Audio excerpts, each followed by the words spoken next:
friends. ઓહો, thank you so much.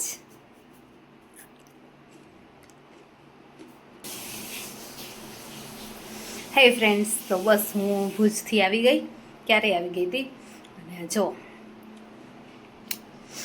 વાળમાં મસ્ત થઈ ગયા છે હેર એકદમ.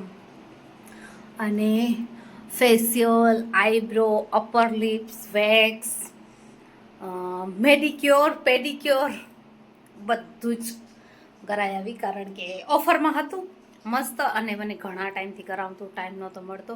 Last time I think Diwali ઉપર કરાવ્યું હતું. હા, દિવાળી ઉપર કરાવ્યું હતું. લગ્નમાં તો હું ગઈ નહોતી કરાવવા માટે, તો દિવાળી ઉપર ગઈ હતી પાર્લરમાં. પાછી આજ ગઈ છું. અત્યારે કયો મહિનો હાલે હાર્યો? પાંચમો મહિનો હાલે છે. 11મા મહિનામાં છેલ્લે ગઈ હતી ને 5મો મહિનો હાલે છે. તો યસ, 6 મહિને બે વાર, વર્ષમાં 1 થી 2 વાર પાર્લરમાં જવાનું થાય ને. એટલું માઇન્ડ ફ્રેશ થઈ જાય, એટલો દિમાગ ફ્રેશ થઈ જાય, શું કહું ફ્રેન્ડ્સ તમને. તો પ્લીઝ ખુદ માટે સમય કાઢો. હું જે હંમેશાથી કહું છું, સિરિયસલી, હું પાર્લરમાંથી આવું ને મારો દિમાગ એકદમ ફ્રેશ થઈ જાય, એકદમ મજા આવી જાય, મસ્ત મોજ પડી ગઈ.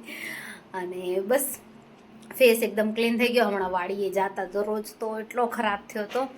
અને પાર્લરમાં ગઈ હતી એનું એક કારણ કહી દઉં કે હમણાં 2 દિવસ રહીને એક પ્રસંગમાં જવાનું હોય, તો મને એમ થયું આઈબ્રો કરાવવા જાઉં હું, તો હાલો ફેશિયલે કરાવતી આવું. તો યસ, હું મારું એ પણ કામ કરી આવી.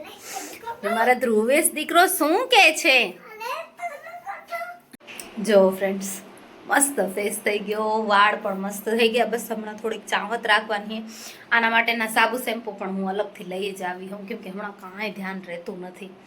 તો યસ, હાલો, હવે થોડુંક મને ટ્યુશનનો ટાઈમ થાય છે, તો ફટાફટ હું થોડીક ફ્રેશ થઈ જાઉં, પછી કરાવીએ ટ્યુશન.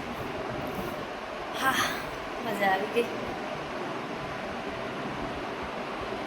ફ્રેન્ડ્સ, તો ફટાફટ ઘરમાં પોતું બાકી હતું, તો ફટાફટ પોતું કર્યું અને આખું ઘર ચમકાવી દીધું.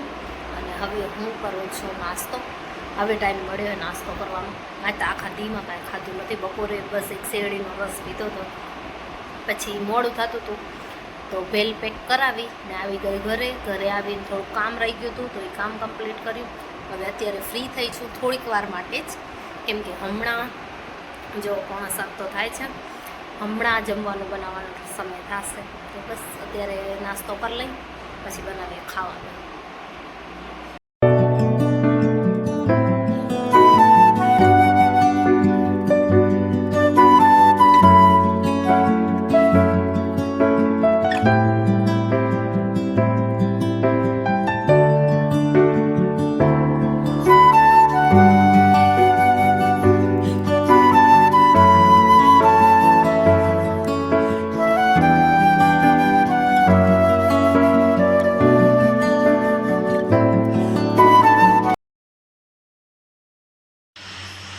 ચાલો, દૂધ ગરમ થઈ ગયું, કિચન ક્લીન થઈ ગયું, અને અત્યારે આ હોલને એ પણ ક્લીન કરી લીધું છે. તો ફ્રેન્ડ્સ, બધું જ કામ પતી ગયું. અને પાર્લરવાળા ભાઈએ એમ કીધું હતું કે પરસેવો ન અડવો જોઈએ, પણ આપે લેડીઝને તો, હાઉસવાઈફને પરસેવો ન થાય એવું તો બને છે. તો બસ, કેવો લાગ્યો વિડીયો જરૂરથી જણાવજો. ચેનલને સબસ્ક્રાઈબ કરજો, વિડીયોને લાઈક કરજો.